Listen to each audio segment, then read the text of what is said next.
500 साल तक राम मंदिर के लिए शायद दुनिया के अंदर एक बहुत बड़ी घटना है कि एक श्रद्धा के लिए 500 साल तक एक समाज लड़ता रहा, पीढ़ी दर पीढ़ी ये लड़ाई चली है। सचमुच में तो ये 500 साल का इतिहास सिर्फ हिंदू को नहीं, दुनिया के हर समाज को इंस्पायर कर सकता है। ये बलिदान का इतिहास है, ये त्याग का इतिहास है, ये तपस्या का इतिहास है। जैसे देश की आजादी का गर्व है, वैसे ही 500 साल की लड़ाई का भी गर्व है। मोदी जी, राम मंदिर के मुद्दे पर मैं कई जगह थोड़ी बहुत रिपोर्टिंग कर लेता हूँ। अभी भी तो गया था मैं, जब भी वहाँ पे जय श्री राम के नारे लगते हैं बीजेपी के, तो कार्यकर्ता ही नहीं, क्योंकि एक रैली में सब कार्यकर्ता तो नहीं होते, हजारों लोग होते हैं, तो राम मंदिर के जब भी जय श्री राम की बात आती है एक तरह से उत्साह बढ़ जाती है। अभी भी ये खुलकर हो रही है, अच्छी बात है। मगर विपक्ष के जो अप्रोच है राम मंदिर को लेकर, उन्होंने कहा कि एक पूरा एक प्राण प्रतिष्ठा, एक उन्होंने कहा राजनीतिक समारोह या राजनीतिक कार्यक्रम उन्होंने कह दिया। अब भी कहते हैं राम मंदिर जाएंगे मगर तारीख नहीं बताएंगे, वही अप्रोच उनका चल रहा है। तो जबकि ये एक हिंदू धर्म के लिए, और जो जितने हिंदू हैं, जितने सनातनी आप हैं, मैं हूँ, हमारे लिए एक धार्मिक मुद्दा है, राजनीतिक मुद्दा नहीं है। मगर ये राजनीतिक मुद्दा भी बन चुका है कि उनके अप्रोच के कारण। आपने कोशिश की है राम मंदिर के स्थापना में पूरे दक्षिण भारत, उत्तर भारत, सब जगह के लोगों को, उनकी संस्कृति को एकजुट करने की। तो आप इसको जब देख रहे हैं पॉलिटिकल इशू बन चुका है और बनाने की कोशिश हो रही है, इसका क्या रिस्पॉन्स होगा इलेक्टोरेट से, वोटर्स? मैंने पहले इन सारे जो जिस प्रकार की भाषा लोग बोल रहे हैं ना जी, इनको एक सवाल पूछना चाहता हूँ। हमारे देश में अंग्रेज राज तो करते ही थे, सरकार तो चलाते थे और लोगों की भलाई का काम भी करते थे, रेलवे बनाते थे, क्या नहीं करते? क्या जरूरत थी आजादी का आंदोलन की? भाई सब तो चल ही रहा था, स्कूलें खुलती थी, अस्पताल खुलते थे, रेलवे चलती थी, रोड बनते थे, क्या जरूरत थी? क्यों देश में सैकड़ों हजार लोग शहीद क्यों हुए? क्यों अंडमान निकोबार काला पानी की सजा क्यों भोग रहे थे? स्वमान स्वाभिमान कोई चीज होती है जिंदगी में। 500 साल तक राम मंदिर के लिए शायद दुनिया के अंदर एक बहुत बड़ी घटना है कि एक श्रद्धा के लिए 500 साल तक एक समाज लड़ता रहा, हर व्यवस्था से लड़ता रहा जी।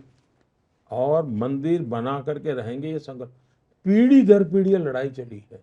सचमुच में तो ये 500 साल का इतिहास सिर्फ हिंदू को नहीं, दुनिया के हर समाज को इंस्पायर कर सकता है। ये बलिदान का इतिहास है, ये त्याग का इतिहास है, ये तपस्या का इतिहास है। आप उसको भी अपने ही पूर्वजों ने किया है, कोई बार बार नहीं किया है, और गुलामी की जंजीरों के बीच किया है, स्वमान के लिए, स्वाभिमान के लिए। तो जैसे देश की आजादी का गर्व है, वैसे ही 500 साल की लड़ाई का भी गर्व है, स्वाभिमान की लड़ाई है ये। लेकिन चूंकि आपके सेकुलरिज्म जो अपने खोखलापन है, उसके लिए डर करके जियोगे तो क्या चलेगा? दूसरा, ये पॉलिटिकल कैसे है भाई? वहां हिंदुस्तान के कला जगत के सभी लोग थे। अब देश के प्रधानमंत्री को बुलाया, देश के राष्ट्रपति जी को बुलाया, राष्ट्रपति जी को सुविधा नहीं थी, राष्ट्रपति जी ने तारीख अलग दी और वो अलग तारीख को गए भी। जी। देश के प्रधानमंत्री ने कहा मैं तो ये प्रभु राम का आदेश मानता हूँ, मैं आऊंगा। तो देश का प्रधानमंत्री गया और प्राण प्रतिष्ठा का मैं साक्षी बना। मुझे तो कोई हक नहीं है, वो तो पंडितों का और उसके शास्त्रों के जानकार लोगों का है। मैं एक साक्षी भाव से वहां बैठा था और मैं करके आया। और मैंने कहा था भाई, उस दिन मेरा भाषण भी क्या था कि हमारी यात्रा राम से राष्ट्र की तरफ है, हमारी यात्रा देव से देश की तरफ है। ये जो इंस्पिरेशन मिलता है वो देश की भलाई के काम आना चाहिए। दूसरा, ये राम मंदिर के जो ट्रस्टी हैं उनकी विशेषता देखिए साहब, उन्होंने जिन्होंने घोर विरोध किया था लगातार भी, उनके भी यहाँ जाकर के निमंत्रण दिया, सम्मान दिया उनको, और ये मैसेज दिया कि भाई अब तक जो हुआ सो हुआ, अब सुप्रीम कोर्ट ने जजमेंट दे दिया है, चलो हम साथ मिलकर चले। उस निमंत्रण को उन्होंने ठीक करा दिया।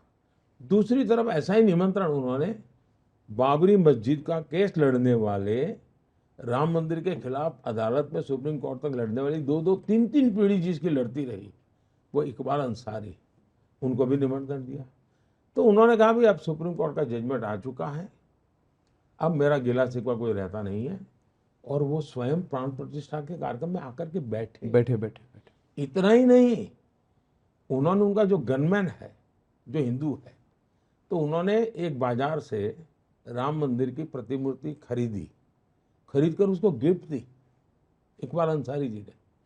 अब मैं सोचता हूं एक इकबाल अंसारी सच्चा सेकुलर है कि कांग्रेस सच्ची सेकुलर है? तो इस एक घटना से मुझे लगता है इकबाल अंसारी सच्चा सेकुलर है। जब तक लड़ना था अपने हकों के लिए वो लड़ते रहे, न्यायपालिका ने कहा तो उसको स्वीकार करते चले, और ये लोग हैं उनकी वोट बैंक की राजनीति है।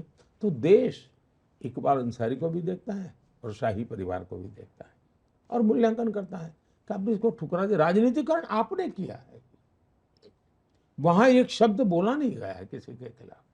इवन इतना बड़ा 500 साल के बाद सुप्रीम कोर्ट में विजय हुआ था, लेकिन हिंदुओं ने जश्न नहीं मनाया था, उत्सव नहीं मनाया था, पटाखे नहीं फोड़े थे। क्यों?